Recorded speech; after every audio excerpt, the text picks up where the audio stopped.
کوئی شخص ایسا ہے کہ اللہ کی خوشنودی حاصل کرنے کے لیے اپنی جان بیچ ڈالتا ہے، اور اللہ بندوں پر بہت مہربان ہے۔ اے اطمینان والی جان، اپنے پروردگار کی طرف لوٹ چل، تو اس سے راضی، وہ تجھ سے راضی، سو تو میرے خاص بندوں میں شامل ہو جا اور میری بہشت میں داخل ہو جا۔ اگر تم لوگ اللہ کے شکر گزار ہو اور اس پر ایمان لے آؤ تو اللہ تم کو عذاب دے کر کیا کرے گا، اور اللہ تو قدر شناس ہے، دانا ہے۔ یہ تمہارے مددگار نہیں ہے، بلکہ اللہ تمہارا مددگار ہے، اور وہ سب سے بہتر مددگار ہے۔ حدیث میں یہاں تک الفاظات میں حضور نے تلقین کیا ہے نوجوان صحابہ، اے میرے بچے یقین کر، اگر تمام انسان تل جائیں تمہیں کوئی نقصان پہنچانے پر نہیں پہنچا سکتے مگر وہی کچھ جو اللہ نے لکھ دیا ہو، اور تمام انسان جمع ہو جائیں تمہیں کوئی نفع پہنچانے پر نہیں پہنچا سکتے جیسا کہ اللہ نے لکھ دیا۔ تو انسانوں سے کیا ڈرنا، نہ انسانوں سے کوئی توقع نہ امید ہے، انسانوں سے امید نہ رکھو، اللہ سے امید، ساری توقع اس سے رکھو، سارا بھروسہ اس پر رکھو، کسی اور پر توقع نہ ہو۔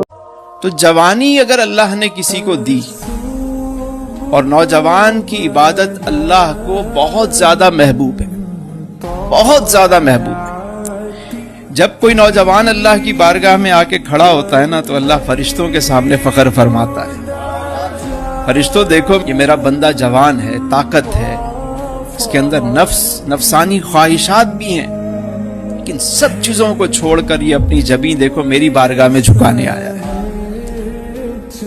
تو جوان کی عبادت اللہ کو بہت محبوب ہے۔ ابھی قربانی گزری، آپ کون سا جانور لے کر آتے ہیں؟ کتنے دانت کا لاتے ہیں؟ کیوں لاتے ہیں؟ اس لیے کہ ہم چاہتے ہیں کہ اللہ کی بارگاہ میں اچھی چیز کو پیش کریں، یہی مقصد ہوتا ہے نا، اچھا جانور، تکڑا جانور ہم اللہ کی راہ میں قربان کریں۔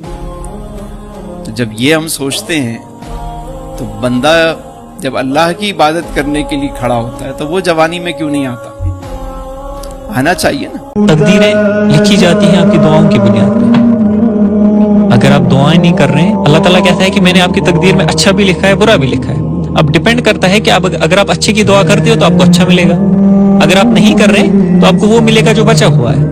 جب بھی کوئی پریشانی آئے آپ یہ مانیں کہ اے اللہ تو ایک ہے، لا الہ الا انت، اے اللہ تو ایک ہے، تیرا کوئی شریک نہیں ہے۔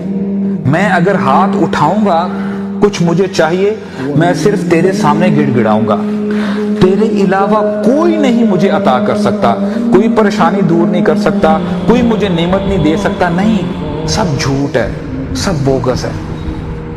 کوئی پیر نہیں دے گا، کوئی ولی نہیں دے گا، کوئی بزرگ